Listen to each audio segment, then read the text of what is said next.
نبی کریم صلی اللہ تعالیٰ علیہ وسلم کے کچھ صحابہ نے اس بات کو محسوس فرمایا کہ نبی کریم علیہ الصلاۃ والسلام کے اخراجات بہت زیادہ ہیں، کثیر تعداد میں مہمانوں کا آنا جانا رہتا ہے، بہت سارے لوگوں کی مہمان نوازی اللہ کے محبوب کے ذمہ کرم پر ہے، اور اس کے برعکس صورتحال یہ ہے کہ سرکار کے بظاہر جو آمدن کے ذرائع ہیں وہ بہت کم ہیں۔ اس بات کو محسوس کر کے صحابہ کرام علیہم رضوان نے از خود ایک پروگرام ترتیب دیا کہ ہم ہر مہینے کچھ نذرانہ جمع کریں گے اور نبی کریم علیہ السلام کی بارگاہ میں پیش کریں گے، اور عرض گزار ہوں گے کہ یا رسول اللہ صلی اللہ علیہ وسلم، آپ نے جو ہم پر احسانات کیے ہیں ان کا بدلہ تو نہیں چکا سکتے، پر چلو یہ تھوڑی سی خدمت ہے اگر ہماری قبول ہو جائے۔ صحابہ نے جب وہ نذرانہ جمع کیا تو اب ماحول یہ بنا کہ جمع تو کر لیا ہے تو اتنی جرت کون کرے گا کہ سرکار کی بارگاہ میں جا کے عرض کرے۔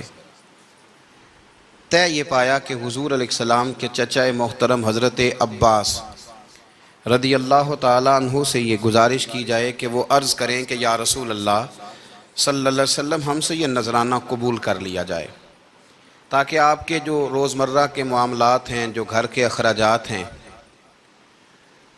وہ اس کے ذریعے سے کچھ نہ کچھ ہماری خدمت اس میں شامل ہو جائے۔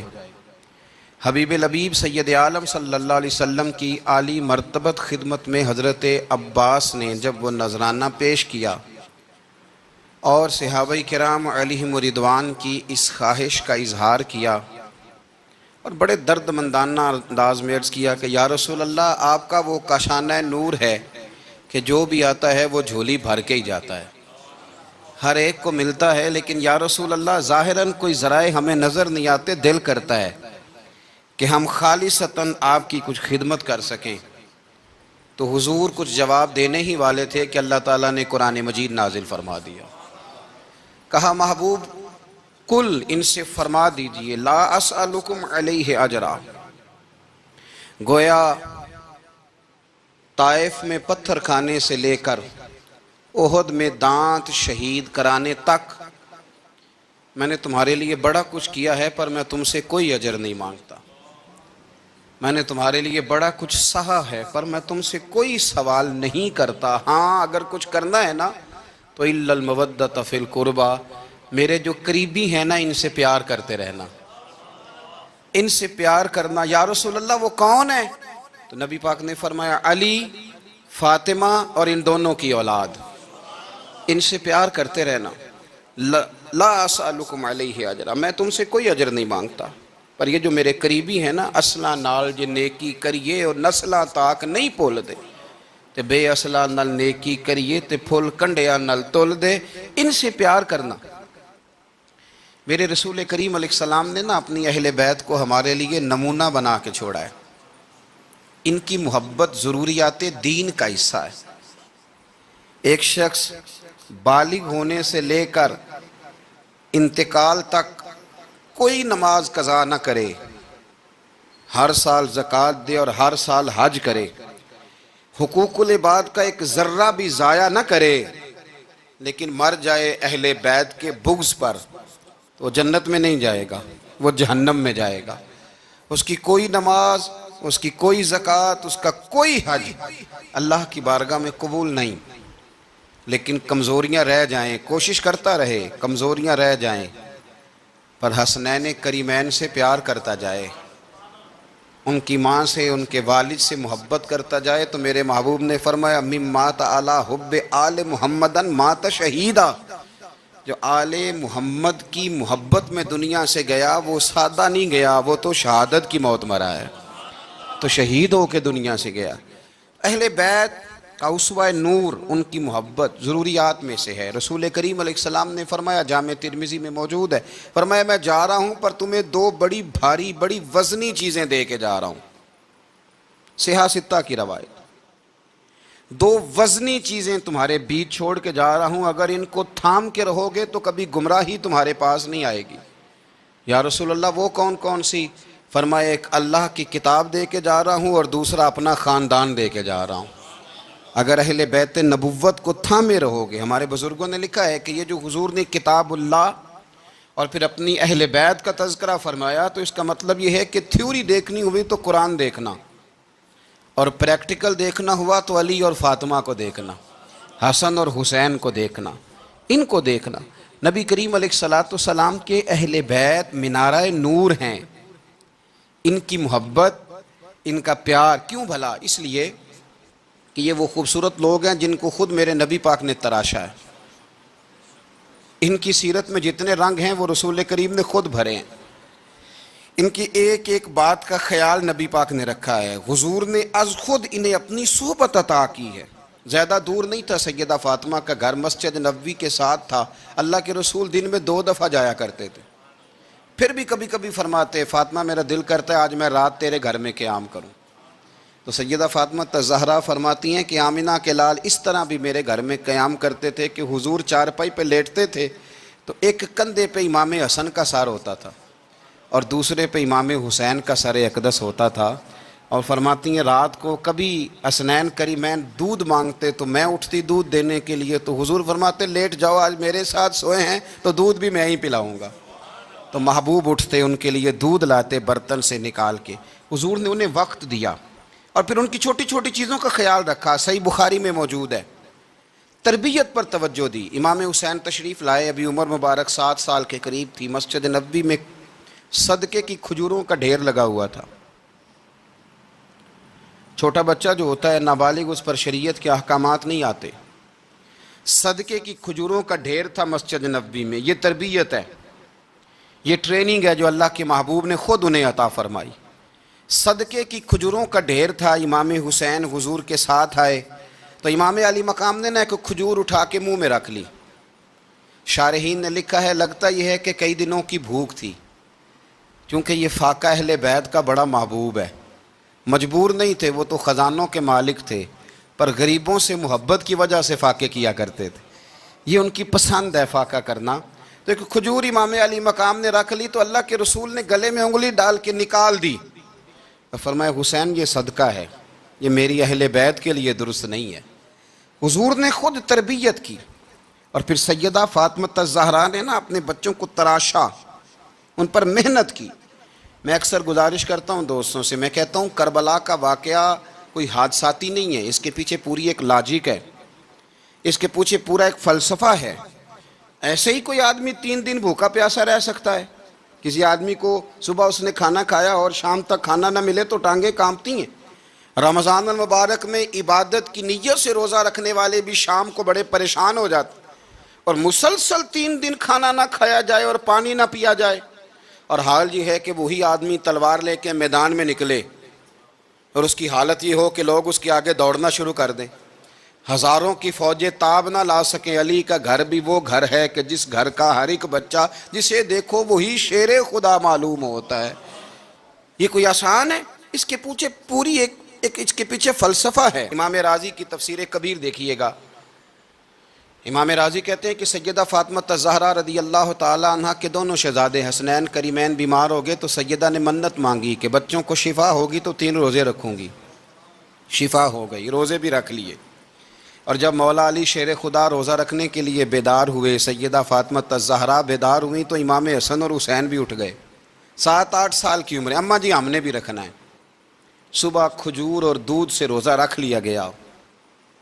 عین افطاری کے وقت مولا علی کہتے ہیں فاقے چل رہے تھے، کہیں سے میں جوں لایا تھوڑے سے، سیدہ فاطمہ الزہرا نے پیس کر روٹیاں پکائیں۔ وہ وقت جو بڑا مشکل ہوتا ہے افطار کا، کہتے ہیں اس وقت جب کھانے کے لیے بالکل ہاتھ آگے بڑھنے لگے اور امید تھی کہ ابھی سیدنا بلال اللہ اکبر کہیں گے تو روزہ کھلے گا، لیکن ابھی چند ہی منٹ رہتے تھے کہ دروازے پر ایک فقیر نے صدا دی، کہنے لگا سارے مدینے کے دروازے کھٹکھٹا آیا ہوں، قحط ہے، فاقہ ہے، اے رسول اللہ کے خاندان والو میں یتیم ہوں، کسی نے بتایا ہے کہ اور کوئی دروازہ کھلے نہ کھلے سیدہ کا دروازہ تیرے لیے ضرور کھلے گا، کیا یتیم کو روٹی ملے گی؟ تو حضرت مولا علی نے بچوں کی طرف دیکھا ہی تھا کہ امام حسن ساری روٹیاں جا کے دروازے پہ دے آئے، کھجور اور پانی سے افطار ہو گیا۔ صبح پھر کھجور اور دودھ سے روزہ رکھا۔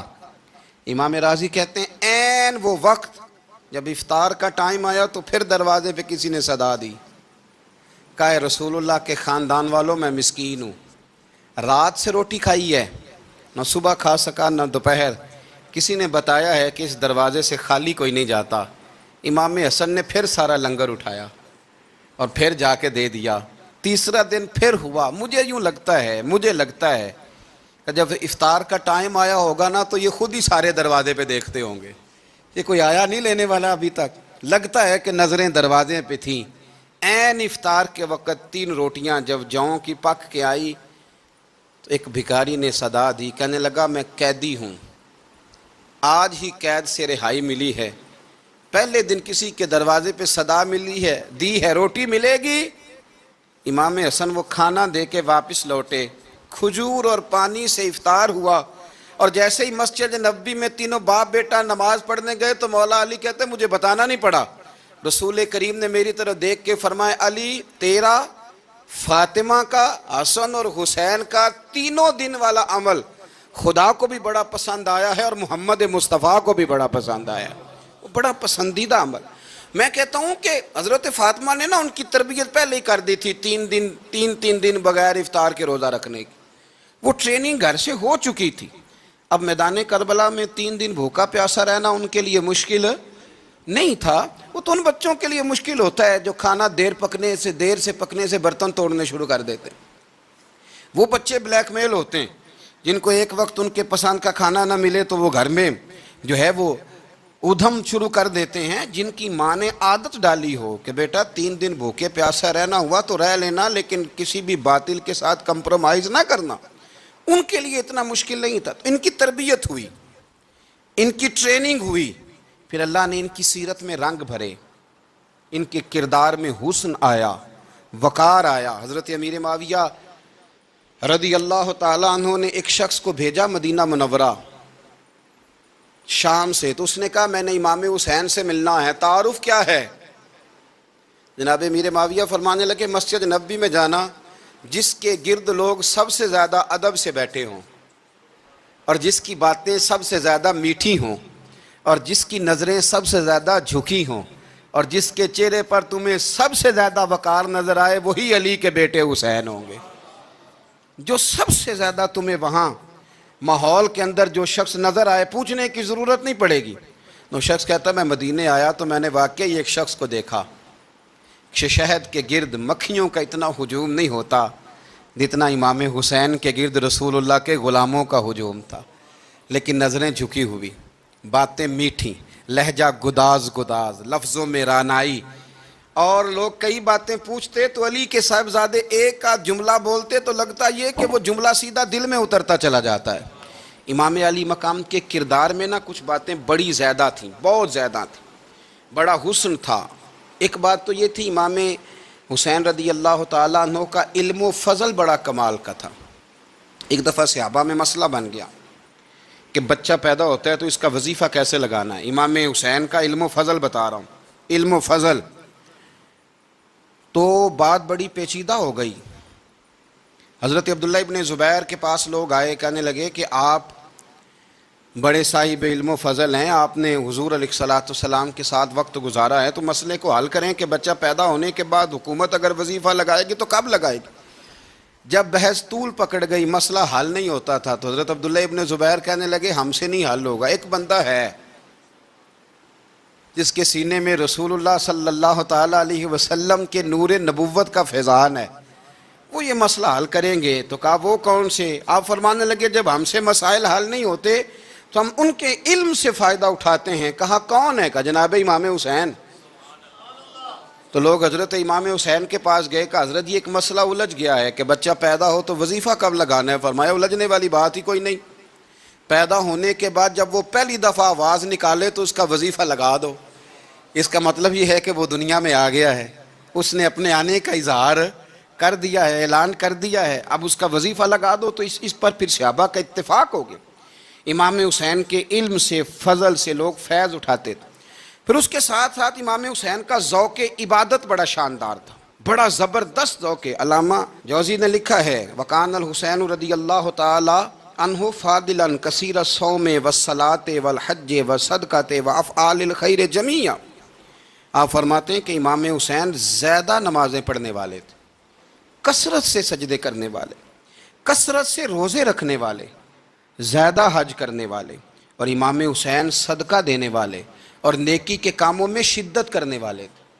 امام حسین کا جو ذوق عبادت تھا وہ اتنا شاندار تھا کہ آپ فرض نماز کے علاوہ روزانہ 100 رکعت نماز نفل ادا فرمایا کرتے۔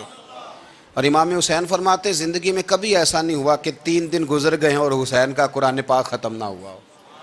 25 حج کیے امام حسین نے مدینہ منورہ سے مکہ مکرمہ پیدل جا کے، 25 حج۔ اب تو نسبت والے لوگوں کو عبادت کی ضرورت ہی نہیں نا، الا ماشاءاللہ کہتے ہیں نسبت بڑی ہے۔ بھئی جن کی نسبت اتنی خاص تھی کہ حضور نے فرمایا یہ فاطمہ کے نہیں میرے بیٹے ہیں، ان کا تو حال یہ ہے کہ فرض کے علاوہ 100 نفل، 3 دن سے پہلے ختم قرآن پاک، 25 حج فرمائے، تو وہ کس نسبت کی بات کرتا ہے؟ یہ نسبتیں تو ہیں جو انسان کو عبادت کے قریب کرتی ہیں۔ لوگوں نے معیار ہی بدل دیا ہے۔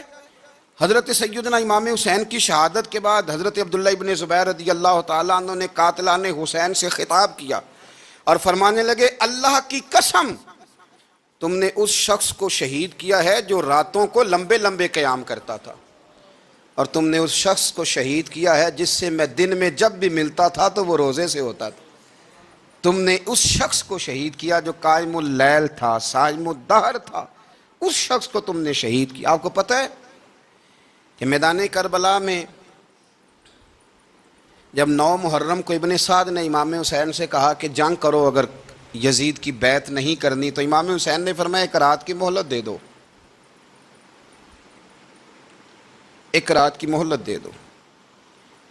حضرت امام زین العابدین کہتے ہیں میں نے اپنے والد گرامی سے عرض کی کہ ابا جی آپ جہاد سے دور جانے والے تو ہیں نہیں، آپ تو جہاد سے پیار کرنے والے ہیں، اور یہ بھی پتہ ہے مجھے کہ یہ جنگ اب ہو کے رہے گی، تو 1 رات کی مہلت لینے کا معنی کیا ہے؟ بھئی کل بھی لڑنا ہے اور رات بھی لڑنا ہے، تو ابا جی 1 رات کی مہلت۔ تو سیدنا امام حسین رضی اللہ تعالیٰ عنہ فرمانے لگے بیٹا رات کی مہلت اس لیے لی ہے کہ میں آج رات کھل کے اپنے رب کی عبادت کر لوں، میں استغفار کر لوں، میں لمبے سجدے کروں۔ اور کہا زین العابدین تو جانتا ہے نا کہ مجھے نماز سے، تلاوت سے، دعا سے اور استغفار سے بڑا پیار ہے۔ نماز سے مجھے پیار ہے، دعا سے مجھے پیار ہے، استغفار سے مجھے پیار ہے۔ فرمایا بیٹا میں نے اس لیے نہیں کہ میں چاہتا ہوں 1 رات اور دنیا میں رہوں۔ تو امام زین العابدین فرماتے ہیں امام علی مقام نے سجدے پہلے بھی بڑے کیے، پر 9-10 کی درمیانی رات جو ان کے سجدے تھے وہ میں نے کبھی نہیں دیکھے۔ فرماتے ہیں تیمم کے ساتھ وہ رات کی جو عبادتوں کا رنگ تھا وہ میں نے کبھی نہیں دیکھا۔ امام علی مقام کا عبادت کا ذوق تھا، شوق تھا، لذت تھی۔ آپ یقین کریں ایسے ایسے عجیب بہانے ہم لوگوں کہتے ہیں میرا نماز میں دل نہیں لگتا، تو میں کہتا ہوں تیرا گپ شپ میں کس طرح لگتا ہے، تیرا موبائل پہ کیسے لگتا ہے بھائی؟ یہ تو بھائی ذوق کی بات ہے۔ امام حسین کہتے ہیں مجھے قرآن پاک سے پیار ہے، مجھے تلاوت سے پیار ہے، مجھے دعا سے پیار ہے، مجھے استغفار سے پیار۔ بھائی جس کو جس چیز سے پیار ہوگا دل لگ جائے گا۔ ہم نے کبھی پیار کیا ہی نہیں اس سے، جن چیزوں سے پیار ہے وہاں دل لگ جاتا ہے۔ یہ ایک بہانہ ہے، ورنہ کثرت سے عبادت کرنا، ذوق پیدا کرنا، یہ تو اہل اللہ کا طریقہ ہے۔ والذین یبیتون لربہم سجدا وقیاما، رب کے بندوں کی علامت یہ ہے کہ وہ راتیں سجدے اور قیام میں گزار دیتے ہیں۔ تو امام حسین کی سیرت کا کمال ہے کہ ذوق عبادت رکھتے تھے۔ دوسری بات جو امام علی مقام کی سیرت میں بڑی شاندار ہے وہ یہ ہے کہ سخی بڑے تھے۔ ایک قول سنانا ہے آپ کو امام حسین کا، اور خواہش میری یہ ہے کہ میرے حاضرین اور ناظرین اس قول کو رٹا لگا کے یاد کریں، اس قول کو انشاءاللہ۔ یہ قول جو امام حسین کا ہے نا جی، یہ جس دن مجھے ملا تھا نا تو میں نے بھی رٹا لگا کے یاد کیا تھا، اور میرے پاس جتنی ڈائریاں ہیں شاید میں نے سب میں لکھا ہے۔ امام علی مقام رضی اللہ تعالیٰ عنہ فرماتے تھے اللہ کی رضا کے لیے کسی شخص کی ایک حاجت پوری کر دینا، ایک مہینہ مسجد میں اعتکاف کرنے سے زیادہ درجہ رکھتا ہے۔ ایک بندے کی ایک حاجت پوری کر دینا ایک مہینہ پورا مسجد میں اعتکاف کرنے سے زیادہ درجہ رکھتا ہے۔ خدا کے بندے تو ہیں ہزاروں اور بنوں میں پھرتے ہیں مارے مارے، میں اس کا بندہ بنوں گا جس کو خدا کے بندوں سے پیار ہوگا۔ کسی بندے کی ایک حاجت پوری کرنا ایک مہینہ اعتکاف میں بیٹھنے سے زیادہ افضل ہے۔ اسی لیے تو میرے حبیب کریم علیہ السلام نے فرمایا تو رب کے بندوں کی حاجتیں پوری کرنے میں لگ جا، رب تیری حاجتیں پوری فرما دے گا۔ تو امام علی مقام فرماتے تھے ایک حاجت کسی کی پوری کرو۔ حضرت جناب سیدہ زینب بنت ابی رافع کہتی ہیں کہ سیدہ فاطمہ الزہرا ایک دن اپنے دونوں شہزادوں کو لے کے، جب حضور کی طبیعت مبارک بظاہر علیل تھی جس میں حضور کا وصال ہوا، دونوں شہزادے لے کے سیدہ فاطمہ نبی کریم کی بارگاہ میں گئیں، کہنے لگی یا رسول اللہ میرے بچوں کو کچھ دیجئے سیدہ پاک۔ تو حضور اٹھ کے بیٹھ گئے، اس کندھے سے امام حسن کو لگایا اور اس سے امام حسین کو لگایا اور فرمایا فاطمہ یہ جو میرا حسن ہے نا اس کو میں اپنی ہیبت اور سرداری دیتا ہوں، اور فرمایا یہ جو میرا حسین ہے نا حسین کو میں اپنی جرت اور سخاوت دیتا ہوں، میرا حسین جرت مند ہوگا اور سخی ہوگا۔ داتا گانج بخش علی حجویری، امام الاولیاء، سید الاصفیاء، داتا صاحب کشف المعجوب میں فرماتے ہیں ایک دن نا امام حسین کے پاس ایک شخص آیا بڑی دور سے کچھ مانگنے کا، حضور کچھ دیجئے۔ وہ شخص کہتا ہے کہ میرا ظرف یہ تھا کہ 4-5 دینار ملیں گے۔ تو امام حسین فرمانے لگے تھوڑی دیر بیٹھ جا، رزق آ رہا ہے۔ تو امام حسین کو حکومت وقت کی طرف سے نا 5 تھیلیاں ملی جس میں ایک تھیلی میں 500 اشرفیاں تھیں، 5 تھیلیاں آئیں، لیکن اس کو آنے میں نا ذرا دیر ہو گئی۔ وہ 5 تھیلیاں جب آئی نا تو امام حسین اس کی طرف 5 تھیلیاں بڑھا کے نا، ذرا دیکھنا میری طرف غور سے، 5 تھیلیاں بڑھا کے نا تو فرمانے لگے میاں جتنا تجھے انتظار کرایا ہے نا اتنی ہم تیری حاجت پوری نہیں کر سکے، تو یہ نہ محسوس کرنا کہ حسین کے دروازے پہ بیٹھا بھی رہا ہوں تو ملا کیا ہے، یہ نہ محسوس کرنا۔ وہ شخص کہتا ہے جب میں نے وہ تھیلیاں کھولی اور پھر میری نظر امام حسین پہ پڑی تو میرے اندر سے آواز آئی اگر حسین ابن علی اتنے سخی ہیں تو محمد عربی کتنے سخی ہوں۔ اگر یہ معیار ان کا ہے، ان کا یہ معیار ہے، اور خود بھیک دیں خود ہی کہیں منگتے کا بھلا ہو، خود کہنے لگے جتنا انتظار کرایا ہے اتنی تیری مدد کر سکے۔ یہ سخاوت کا معیار تھا، یہ طریقہ تھا۔ ایک دفعہ سیدنا امام حسین رضی اللہ تعالیٰ عنہ کے گھر کے اندر نا 5000 دینار آئے، مسجد میں تھے، آپ کو 5000 دینار ملے تو امام زین العابدین کہتے ہیں کہ مسجد سے لے کر گھر آنے تک امام حسین نے 5000 اللہ کے رستے میں خیرات کر دی۔ فرماتے میں نے کہا ابا جی 5 دینار کی گھر میں ضرورت تھی، مالاں والے سخی نہیں ہوندے تے سخیاں کل مال نہیں ہوندا، ایتھے اوتھے دوویں جہانی سخی کنگال نہیں ہوندا۔ کہا ابا جی 5 دینار کی گھر میں ضرورت تھی، تو کہتے ہیں مجھے فرمانے لگے بیٹا یہ جن کو میں نے دیا ہے نا یہ گھر کے لیے ہی دیا ہے، یہ گھر کے لیے ہی دیا ہے، جن کو دیا ہے تمہارا کیا خیال ہے یہ باہر خرچ ہوا ہے، یہ گھر کے لیے ہی ہے۔ اس لیے کہ جب انسان دوسروں پر شفقت کرتا ہے تو اللہ اس کے گھر پہ رحمت فرماتا ہے۔ امام حسین کے مزاج میں پہلی بات میں نے ذوق عبادت کی عرض کی، دوسری بات عرض کر رہا ہوں کہ سخاوت۔ حضرت اسامہ بن زید بڑے پیارے ہیں میرے نبی کریم کے، بڑے پیارے۔ حضرت اسامہ بن زید کے بارے میں سیدہ عائشہ صدیقہ فرماتی ہیں ان کے ناک سے اگر رینٹھ نکلتی تھی تو اللہ کے رسول اپنے دستے مبارک سے صاف کر دیتے تھے، اور سرکار فرماتے تھے کہ اگر اسامہ لڑکی ہوتا نا، ان کے غلام کے بیٹے تھے حضرت زید بن عار، اگر یہ لڑکی ہوتا میں اسے زیور پہناتا۔ بڑے پیارے تھے، لیکن جب ان کا آخری وقت آیا نا تو 60,000 دینار کا قرضہ تھا، رشتہ داروں سے کہا، دوستوں سے کہا، یاروں سے کہا، پر قرض ادا نہیں ہو رہا تھا۔ حضرت اسامہ بن زید کہتے ہیں بڑا پریشان تھا۔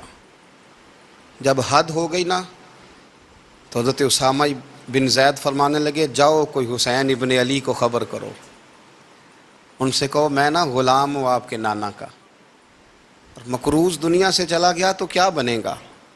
امام حسین کو خبر ملی تو دوڑے آئے۔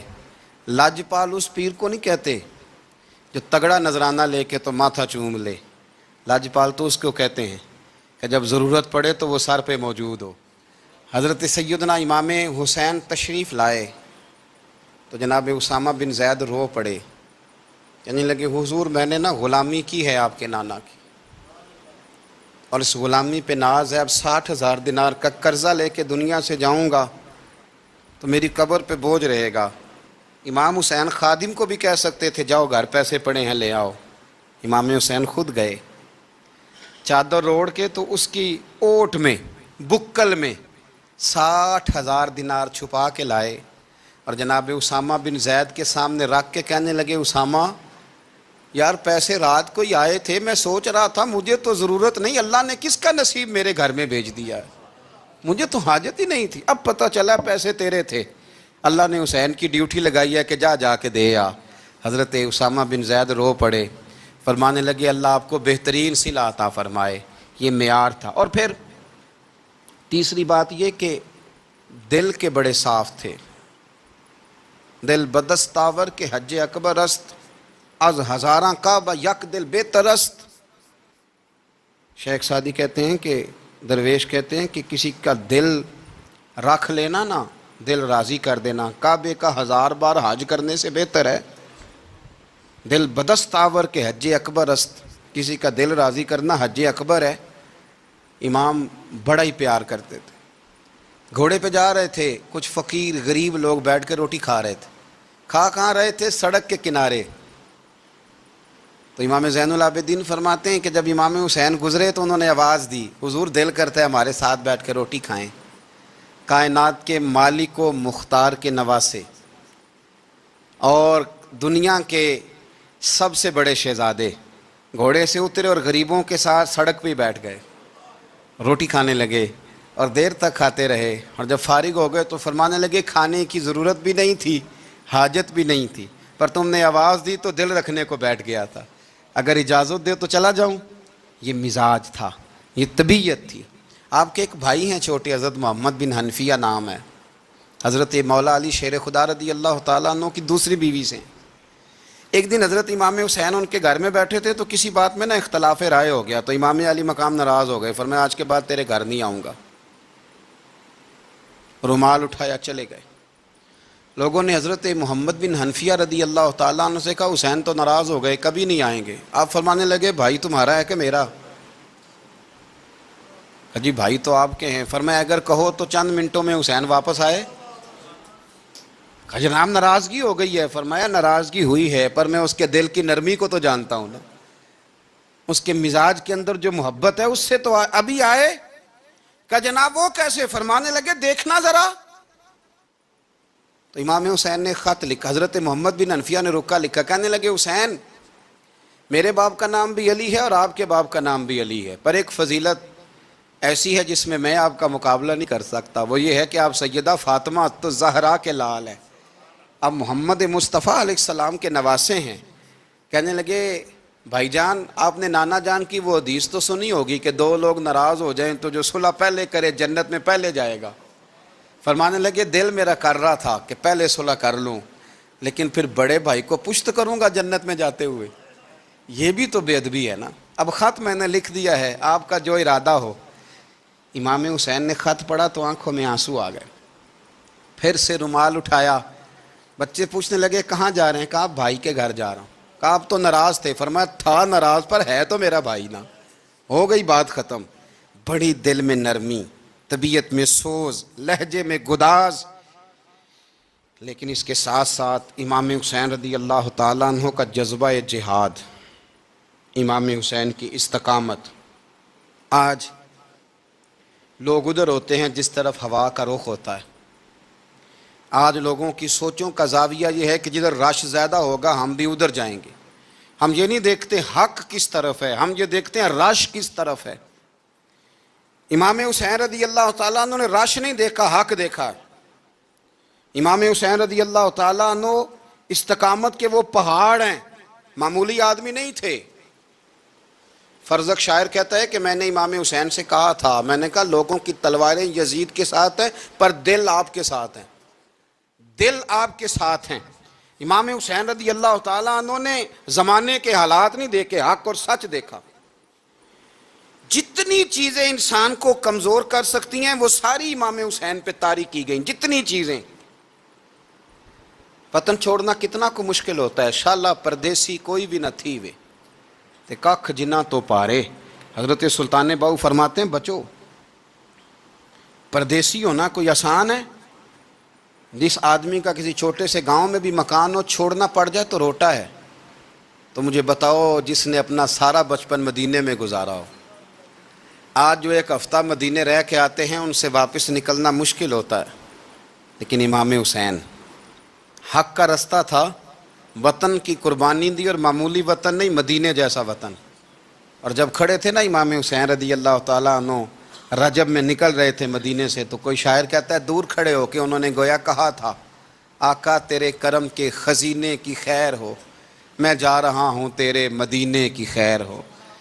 امام حسین نے وطن چھوڑا، کوئی لغزش نہیں پیروں میں، کوئی نہیں۔ شہزادوں والی زندگی تھی، مسجد نبوی کے امام تھے، نبی کریم علیہ السلام کے روضہ اطہر پر تشریف رکھتے تھے، زمانہ حیا کرتا تھا، شان و شوکت تھی، پر حق کے لیے چھوڑا، نکل کر خانقاہوں سے ادا کر رسم شبیری۔ اور پھر بڑا مشکل ہوتا ہے، جس شخص کے ساتھ بچے اور عورتیں ہوں وہ تو یہ کہہ کے لڑائی سے جان چھڑاتا ہے کہ میرے ساتھ فیملی ہے، نہ ہوتی تو تجھے بتاتا۔ پر امام حسین کو اولاد بھی کمزور نہیں کر سکی، عورتوں کا ساتھ ہونا کمزور نہیں کر سکا۔ پھر امام علی بھوک کتنا مشکل کام ہے۔ آج لوگ کہہ نہیں دیتے کہ میں تو اس لیے گناہ کرتا ہوں کہ رشوت اس لیے لے لیتا ہوں کہ بچے چھوٹے ہیں۔ 10 دنوں کی کم و بیش سفر، 3 دنوں کی بھوک اور پیاس، پر حق کے رستے میں امام حسین کو کوئی چیز کمزور نہیں کر سکی۔ اور پھر وہ جتنی باتیں لوگ کہہ سکتے تھے وہ ساری کہیں گئیں، ساری۔ اور آ کے عرض کرنے لگا حضور یہ کوئی معمولی دشمن نہیں، یہ وہ ظالم ہیں جو لاشوں پہ بھی گھوڑے دوڑا دیتے ہیں۔ تو امام علی مقام فرمانے لگے جو شہادت کا جذبہ لے کے نکلے وہ پھر انجام نہیں دیکھا کرتا۔ وہ انجام، وہ جتنی چیزیں جو استقامت کے رستے میں آ سکتی ہیں وہ ساری چیزیں رستے میں آئیں، پر امام علی مقام نے کسی چیز کی پرواہ نہیں کی۔ آج کا مسئلہ یہ ہے کہ آج لوگوں میں استقامت نہیں ہے۔ رات کو کچھ ہوتے ہیں، سویرے کچھ ہوتے ہیں، دوپہر کو کچھ ہوتے ہیں، شام کو کچھ ہوتے ہیں۔ ہمارا کل انداز تکلم کچھ اور ہوتا ہے، صبح کچھ اور ہوتا ہے۔ امام علی مقام میدان میں رہے، ایک میت گھر میں ہو جائے تو کئی دنوں تک آنکھ کھلتی نہیں، ہوش رہتا نہیں۔ سب سے زیادہ مصائب امام حسین نے دیکھے، سب سے زیادہ۔ اور گھوڑے پر بیٹھنے سے پہلے ساری تکلیفیں آپ دیکھ چکے تھے۔ باپ کا جنازہ اٹھانا آسان ہوتا ہے، بیٹے کا جنازہ اٹھانا بڑا مشکل ہوتا ہے، پر امام حسین نے بیٹوں کے جنازے اٹھائے۔ حضرت علی اصغر کی لاش کو امام حسین نے اپنے دست مبارک سے دفن کیا، اور جناب علی اکبر کی میت کو جب آپ اٹھا کے لا رہے تھے تو سیدہ زینب فرماتی ہیں کہ مجھے یوں کبھی لگتا تھا حسین کا قد بڑا ہے اور کبھی لگتا تھا علی اکبر کا قد بڑا ہے۔ اور فرماتی ہیں کہ پھر حضرت قاسم بن حسن کو بھی وہ اٹھا کے لائے، اور جناب عباس کے وجود سے الگ ہونے والے بازو انہوں نے لا کے حضرت عباس کے وجود کے ساتھ بھی رکھے۔ انہوں نے یہ سارا منظر دیکھا، لیکن جب حسین ابن علی اپنی دفعہ گھوڑے پہ سوار ہوئے تو لگتا یہ تھا کہ ان سے زیادہ بہادر کوئی نہیں۔ ایک جملہ بھی یزیدی فوج کے سامنے امام حسین نے کمزور نہیں کہا، ایک جملہ بھی، ایک فقرہ بھی کچا نہیں بولا، کہیں بھی کوئی منت نہیں کی، کسی جگہ بھی ان کے پائے استقلال میں کوئی لغزش نہیں آئی۔ جب لوگوں کو پتہ چل جائے کہ اب سامنے موت ہی موت ہے، سوائے اس کے چارہ کچھ بھی نہیں، تو بہت ساری رخصت اور اجازت تو دین بھی دیتا ہے، پر امام حسین کسی جگہ کسی رخصت پر عمل کرتے نظر نہیں آتے۔ ڈٹ کے بات کی، ڈٹ کے، اور پھر جب میدان میں نکلے، اللہ اکبر، تو ابن سعد کہنے لگا کہ اگر 2 کر کے ایک کر کے جاؤ گے تو یہ 45,000 کا لشکر سارا حسین کاٹ ڈالے گا، یک بارگی حملہ کرو گے تو بات۔ اتنی استقامت، اتنا۔ آج تو لوگ ڈپریشن کے مریض ہیں، آج تو لوگ ٹینشن کے مریض ہیں، ہر دوسری بات میں لوگ کہتے ہیں وہ بڑا، پر کس بات سے؟ مطلب کیا آپ نے زندگی میں صرف جاب نہیں مل رہی، صرف بیماری آ گئی، صرف خرچہ نہیں گھر میں؟ میں بڑا کس بات کا ڈپریشن؟ امام حسین کی زندگی بتلاتی ہے کہ وہ لوگ بھی کوئی دنیا میں کمال حاصل کر سکتے ہیں جو چھوٹی چھوٹی بات پہ روتے ہیں. مال بھی ہے، جوانی بھی ہے، گھر بھی ہے، مکان بھی ہے، بچے بھی ہیں، عزت بھی ہے، صرف پیسے نہیں. اور انسان ہے کہ آنکھیں نہیں کھل رہی، وہ سمجھتا ہے میں کسی کام کا ہی، فقط پیسے نہیں بس. او خدا کے بندو، امام علی مقام نے فرمایا سارا کچھ لٹا کے بھی جو میدان میں کھڑا رہے اسے حسین ابن علی کہا جاتا ہے، اسے حسین ابن علی کہا جاتا ہے. حسین ابن علی کی شان رفت کوئی کیا جانے، حسن جانے، علی جانے، نبی جانے، خدا جانے، کون جانے امام علی مقام کا معیار. تو امام حسین رضی اللہ تعالیٰ عنہ کی زندگی ہمیں بتاتی ہے کہ ذوق والی عبادت کرو. امام حسین کی زندگی ہمیں بتاتی ہے کہ جب تم سخاوت کرو تو پھر اپنی حیثیت سے بڑھ کر کرو.